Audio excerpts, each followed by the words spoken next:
Welcome everyone. So let's now discuss about what is replication and the experimental evidences relating the replication process. Replication, actually it is the formation of the exact carbon copies of the substances, that is the DNA. Okay, and replication, it occurs by three methods actually. One, conservative replication, in which the parent structure remain intact. Second is the dispersive or disruptive replication, where the parent structure fragments and two new structures are formed afresh. And third one is the semi-conservative method of replication, where one half of the parent structure passes into each replica while the second half is built anew. So actually the process of replication which we will study as per the Watson and Crick double helical structure, that is the semi-conservative method of DNA replication. Now, the first experimental evidence was given by Matthew Meselson and Franklin Stahl, in which they grew colonies of Escherichia coli for several generations on a culture medium which consisted of ammonium chloride with a heavy isotope of nitrogen. Now, this is the parental strand, okay? That means the DNA strand which is labeled with the help of N15, heavy isotope.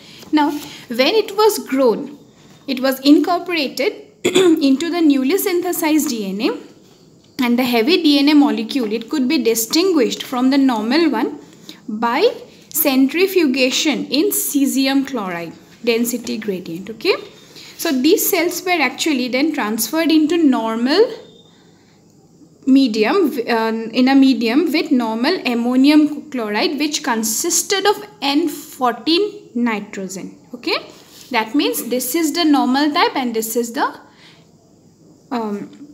heavy isotope of nitrogen.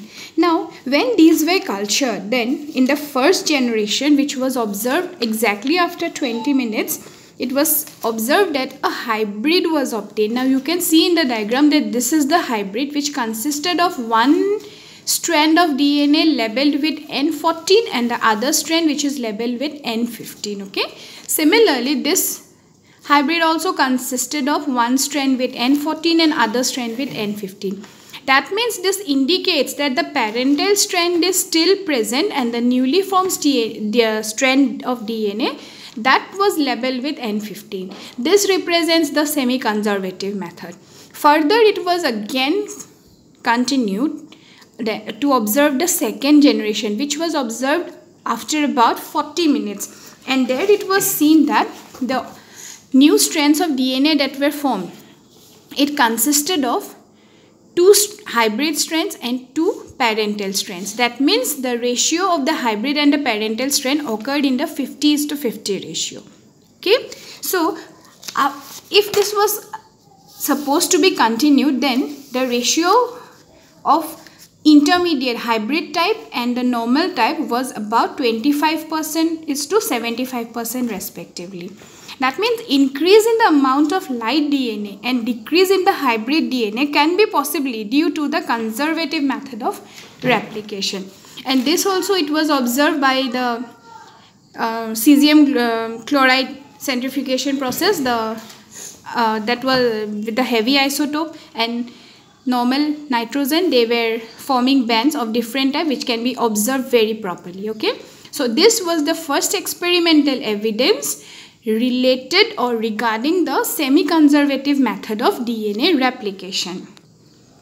Again, the second evidence was the chromosomal replication is semi-conservative. This was actually performed by or proved by Taylor et al., where the semi-conservative mode of chromosome replication in eukaryotes was done using a radioactive tritiated thymidine in roots of Vicia faba.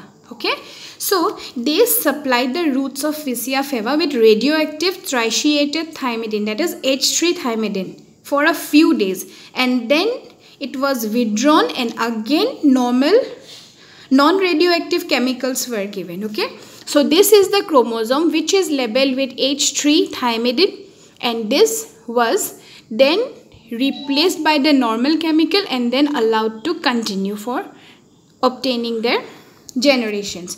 So in the first generation, it was observed that one of the chromatids of each chromosome remained radioactive while the other had a normal non-radioactive chromatid. That means now you can see the pink color or the red color, whatever you say. This indicates the label chromatid and the black one indicates the non-radioactive non-label chromatid. Okay.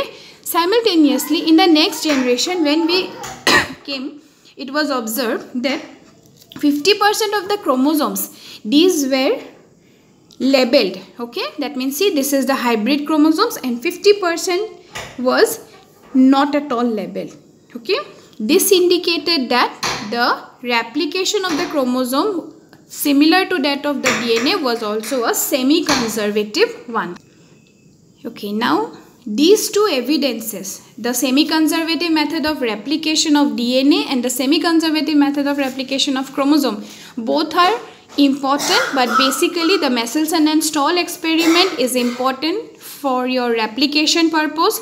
So study it properly, go through the videos properly, and if you find any problem, then let me know. But for the examination purpose, be sure the replication of semi-conservative method of DNA replication or the Michelson and Stahl experiment is very, very important.